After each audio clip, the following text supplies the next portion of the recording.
Hello guys, তোমরা সবাই কেমন আছো? আর আশা করি তোমরা সবাই ভালো আছো। আমিও ভালো আছি। আর আজকে আমার বোনের বার্থডে, তো আজকে আমি ওর জন্য গিফট কিনতে যাব অবশ্য। আমি ওর জন্য গিফট কিনে রেখেছি, তো আজকে একটু প্যাকিংটা করব। গিফটটা প্যাকিং করা হয়নি, তো এখন বেরালাম।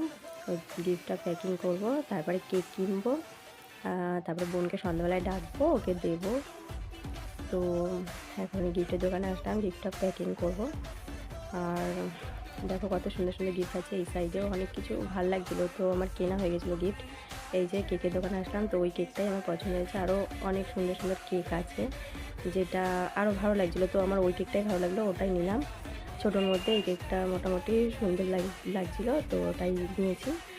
আর ওই গিফটটা প্যাকিং করেছি, তো গিফটটার মধ্যে এই যে দুটো গিফট, ওই একটাতে ক্যাডবেরি আছে ওর, ও খুব ক্যাডবেরি পছন্দ করে, তো আর ওটাতে একটা ফটো আছে আমার আর ওর, এই যে ওর।